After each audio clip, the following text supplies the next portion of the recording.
I've been an avid fan of Pokemon ROM hacks and fan games alike since I was a child. Sometimes I'll trawl around the Poke community forums in search of new and interesting hacks to play in my spare time. Because of my interest in playing engaging Pokemon hacks, I want to try and bring a hack showcase type series to the channel. I thought, well, since it's Halloween season, I should showcase some Halloween hacks on my channel, namely Pokemon Curse, Hypno's Lullaby, and Pokemon Lost Silver. Each of these games have around 10 minutes of gameplay each to them, and to help with this video I have Swords Dance. Greetings, Disaster! Thanks for having me on your channel. Now, I have to agree, I too am an avid fan of Pokemon ROM hacks as well as Pokemon fan games, so I'm pretty hyped to see all the games that will be showcased in today's video. But with that being said, I was happy to play through the first game we will showcase here on this video, that being the famed Pokemon Lost Silver. So without further ado, let me delve into this review.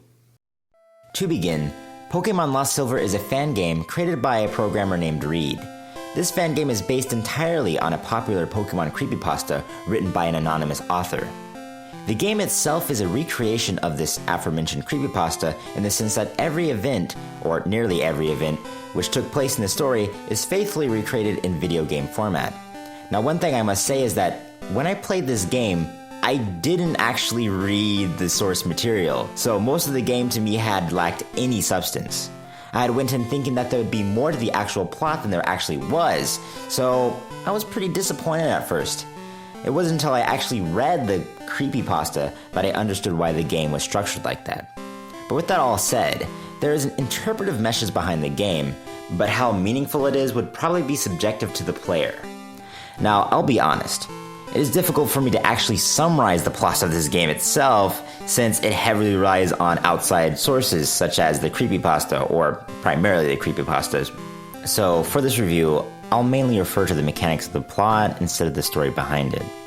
Also, there isn't too much to say about the characters either.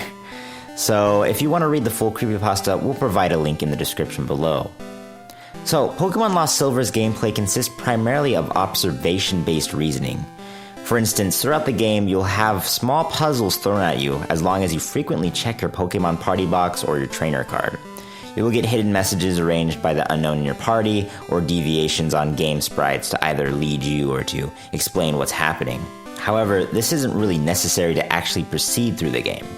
One thing I think is important to add is that this game can deviate from the actual creepypasta itself in the sense that there's an alternate ending, one that can only be accessed by pressing no at a certain signpost multiple times.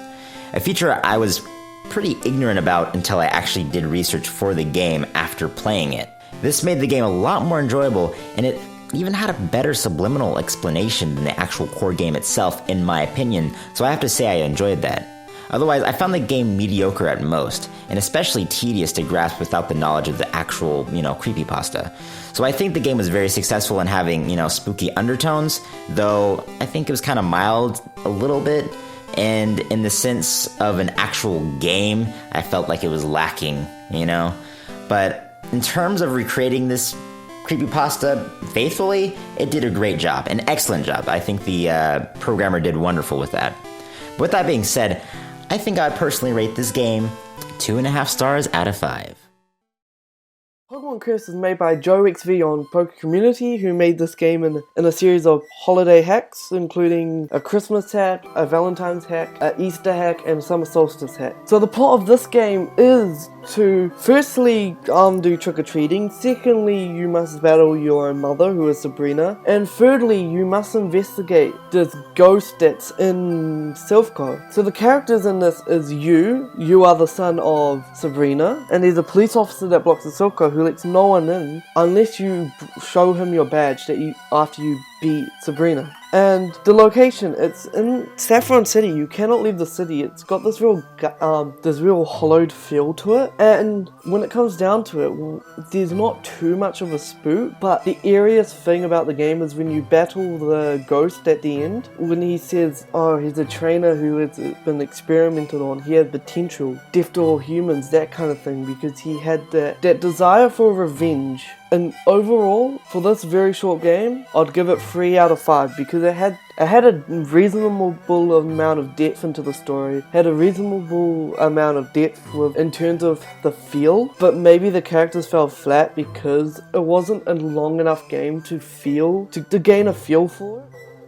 The second Pokemon hack that I'll be reviewing is Hypno's Lullaby. So it's based on a creepypasta of Hypno's Lullaby where, based on Lestelle being lost in Fire Red and Leaf Green, lured into the forest by Hypno, this game is about you having to rescue your rival, but you never actually meet your rival. What happens is you find Lestelle, but she's merely a tool to lure you in. You're meant to lose to Hypno, which, fun fact, I tried to beat him by confusing and burning him, and the result of that is Fiery carried on as normal, and which means that the events of this game is null and void. But anyways, what happens is you go through a series of just tedious mazes just trying to get out. In reality, you're stuck. I guess it's a metaphor for you can't break out kind of thing. You're bound to what you're in. I don't know. I'm just waffling at this point. But when you get out, you go through many different locations, such as you start in Free Island, you go into the Berry Forest, and then you end up in a cave. Then afterwards you end up going through a Lavender Town-like place, and you go into the Pokemon Tower. You get to the top, and you try to confront Hypno, but you end up in a void. So this game itself is 10 minutes long, and I couldn't find the creator, so if the creator ever watched this video, which I don't know if he will, I'm sorry for you, I couldn't credit you, but I would give this game a solid 4 out of 5 because the plot was engaging. The characters, which was only you as a focal point, and Hypno. Hypno was a really strong character because it had this master kind of complex where it oversaw. It was